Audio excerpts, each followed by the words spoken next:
بسم الله الرحمن الرحيم ألم تر كيف فعل ربك بأصحاب الفيل ألم يجعل كيدهم في تضليل وأرسل عليهم طيرا أبابيل ترميهم بحجارة من سجيل فجعلهم كعصف مأكول بسم الله الرحمن الرحيم لإيلاف قريش إيلافهم رحلة الشتاء والصيف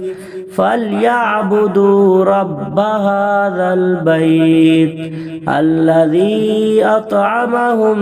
من جوع وآمنهم من خوف بسم الله الرحمن الرحيم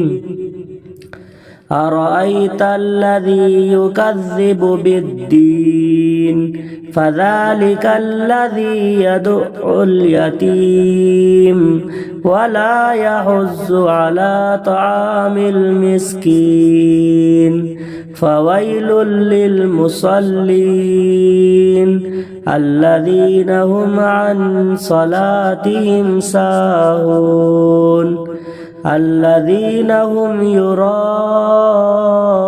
ويمنعون الماعون بسم الله الرحمن الرحيم إنا أعطيناك الكوثر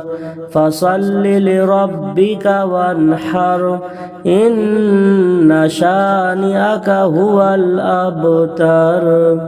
بسم الله الرحمن الرحيم قل يا أيها الكافرون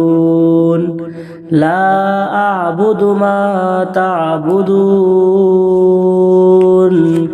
ولا أنتم عابدون ما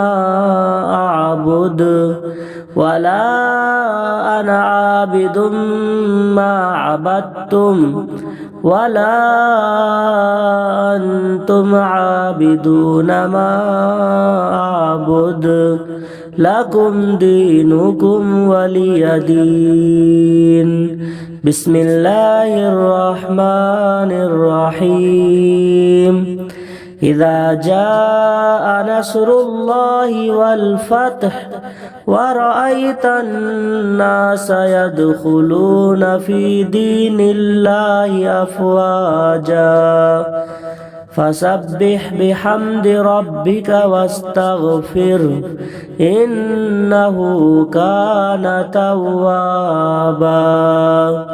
بسم الله الرحمن الرحيم تبت يدا أبي لهب وتب ما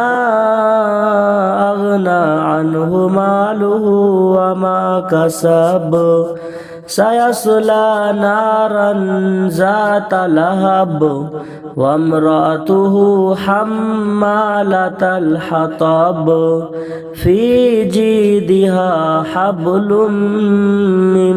مسد بسم الله الرحمن الرحيم قل هو الله أحد الله الصمد لم يلد ولم يولد ولم يكن له كفوا أحد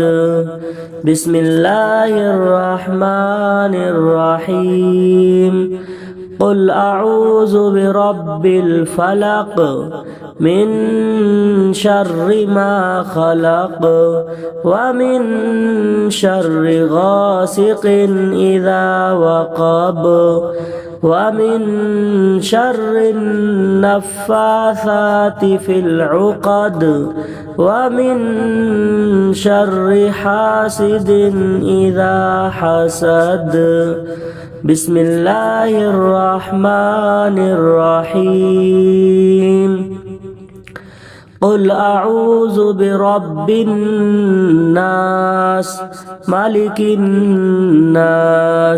إله الناس من شر الوسواس الخناس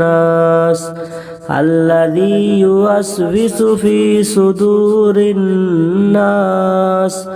من الجنة والناس